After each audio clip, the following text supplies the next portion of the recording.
Next gen astro நேயர்களுக்கு அடியேன் உங்கள் சிவயோகி சிவசக்திமான் சுவாமிகள் வணக்கத்தை தெரிவித்துக் கொள்கிறேன். இந்த பதிவில் ஆகஸ்ட் மாத ராசி பலன் தான் சொல்ல போகிறோம். 12 ராசிகளுக்கும் உண்டான ஆகஸ்ட் மாத ராசி, அந்த கிரக நிலைகள் எங்கே இருக்குது அதை வச்சு ஒவ்வொரு ராசிக்குமே சொல்ல போகிறோம். விசேஷமான பலன்கள் சொல்ல போகிறோம், பரிகாரங்கள் சொல்ல போகிறோம், உங்களுக்கு என்ன நடக்க போகுதுன்ற சொல்ல போகிறோம், முக்கியமான நிகழ்வுகள் என்னென்று சொல்ல போகிறோம். அதை நீங்கள் புரிஞ்சுக்கிட்டு இதன்படி நீங்கள் நடந்தீங்கன்னா கண்டிப்பாக நல்ல பலன்கள் தான் உங்களுக்கு கிடைக்க போகுது. கும்பராசி நேயர்களே, உங்களுக்கு உண்டான ஆகஸ்ட் மாத ராசி பலன் தான் சொல்ல போகிறேன். கும்பராசிக்காரங்களுக்கு முக்கியமாக ஒன்று சொல்லணும்னா, உங்களுக்கு நீங்களே தான் உங்களை புரிஞ்சுக்கணும். மற்றவங்க யாரும் உங்களை புரிஞ்சுப்பாங்கன்னு நினைக்கவே நினைக்காதீங்க. உங்களை முன்னுக்கு வச்சு யார் முயற்சித்தாலும் அவங்க வெற்றி பெறுவாங்க. அப்படிப்பட்ட ராசியில் பிறந்திருக்கீங்க நீங்கள். கும்பராசியில் பிறந்தவங்களுக்கு நல்ல ஒரு முன்னேற்றமான பாதை தான் கிடைக்கும். பேர் புகழ் செல்வம் செல்வம் அந்த எல்லாமே கிடைக்கும். வாழ்க்கை மட்டும் சற்றே பாதிக்கப்படும். அதுதான் ஒன்று இருந்தால் ஒன்று இருக்காது, அதுதான் விஷயம். அடுத்து அவங்க திறமை எல்லாமே வெளிப்படணும்னா அதை நீங்கள் சொல்லணும். அவங்களா தெரிஞ்சுக்கிட்டவங்களாம் இருக்காதிங்க. அப்படி இருந்தீங்கனாலே உங்கள் வாழ்க்கை உங்களுக்கு வளமாக இருக்காது. யார்கிட்ட தெரிஞ்சவங்க அவங்ககிட்ட சொல்லணும். க்ளோஸ் ஃப்ரெண்டு, க்ளோஸ் ரிலேஷன் இருப்பாங்க இல்லையா, அவங்ககிட்ட சொல்லணும். எனக்கு இந்த மாதிரிலாம் இருக்குது திறமைகள், என்னால் முன்னேற முடியல. அப்போ அவங்க என்ன பண்ணுவாங்க, அவங்க உண்டான பழக்க வழக்கத்தில் சொல்லி உங்களுக்கு அதுக்கு அந்த திறமைக்கு ஏற்ற வேலை கொடுத்து உங்களுக்கு நல்ல வளர்ச்சியை உங்களுக்கு கொடுத்துருவாங்க. அப்படி தான் இங்கே நடந்துக்கணும். அது இல்லாமல் கும்பராசிக்காரங்களுக்கும் ஸ்ட்ரெயிட் ஃபார்வர்டாக இருப்பாங்க, கரெக்டாக இருப்பாங்க, கொஞ்சம் பேச மாட்டாங்க, கரெக்டாக பேசுவாங்க, கரெக்டாக நடந்துப்பாங்க. வெட்டு ஒன்று துண்டு ரெண்டுன்றது கும்பராசிக்காரங்களுக்கு ரொம்ப உரிய விஷயமாக சொல்லப்பட்டிருக்கு. இப்படிப்பட்ட கும்பராசி நேயர்களுக்கு இந்த ஆகஸ்ட் மாதம் என்ன பண்ணணுன்னு கேட்டிங்கன்னா,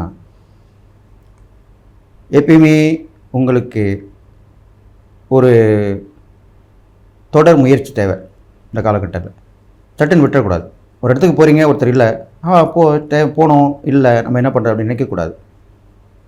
தடைகள், தாமதங்கள் இப்படிலாம் ஏற்படும். போகிற விஷயம் லேட்டாக தான் நடக்கும். அப்போ அதுக்கு கவனமாக இருந்து பொறுமையாக இருக்கணும். இப்போ கண்டிப்பாக நல்லா நடக்கும். அடுத்தது பார்த்தீங்கன்னாக்கா, உங்களுக்கு இன்னி எண்ணங்கள் எல்லாமே கண்டிப்பாக நிறைவேறக்கூடிய அமைப்பாக வரப்போகுது. அது இந்த மாத மத்தியில் கண்டிப்பாக நடக்கும். ஒரு ஆகஸ்ட்டு மாதன்ற போது 15 தேதிக்கு மேலே நடக்கும். கண்டிப்பாக இன்னி எண்ணங்கள் நடக்கும். திட்டமிட்ட விஷயங்கள் கண்டிப்பாக வெற்றி பெறும். அது இல்லாமல் புத்திர பாக்கியம் ஏற்படும். புத்திரிகளால் நல்ல ஒரு பேர் புகழும் கண்டிப்பாக உங்களுக்கு கிடைக்கும். அவங்களால உங்களுக்கு பேர் புகழ் கிடைக்கும். இதெல்லாமே நடக்கும். இது மட்டும் இல்லை, சமூகம், அரசியல், சினிமா சம்மந்தப்பட்ட வகையில் உள்ளவங்களுக்கு கூட நன்மையான விஷயம் தான் நடக்க போகுது. எங்கும் வெற்றி எதிரும் வெற்றின்னு சொல்லுவாங்களே, அந்த மாதிரி ஒரு விஷயம் நடக்க போகுது. எதிரிகளே இல்லாத மாதிரி ஆகிடுவாங்க. எதிர்த்து நிற்பீங்க, அவங்க பணிஞ்சு போயிடுவாங்க. அவங்களால ஒன்றும் பண்ண முடியாது. உங்களை கேட்ட இடத்துல கடன்லாம் கிடச்சிரும். வழக்கு, பஞ்சாயத்து இந்த மாதிரி பிரச்சனைகள் இருந்தால் உடனுக்குடன் தீர்க்கப்படும். இது மாதிரிலாம் நடக்கும். இது எப்படி இருந்தாலும் மனைவி உடல்நிலையை பார்த்துக்கணும். மனைவியோட உடல்நிலையை பார்த்துக்கணும். அது மனைவி அந்த கணவனுக்கும், கணவன் அந்த மனைவிக்கும் சொல்லப்பட்டிருக்கு. அப்போ ஒருத்தருக்கு ஆறுதலாகணும். 2 பேரும் ஒருத்தருக்கு விட்டு கொடு போகிறது, 2 பேரும் ஒருத்தர் கவனிக்கிறது தானே வாழ்க்கை. அப்போ அந்த நேரத்தில் நீங்கள் கவனமாக இருக்கணும், உடல்நிலையை பார்த்துக்கணும். இது மாதிரி விஷயம்லாம் சொல்லப்பட்டிருக்கு.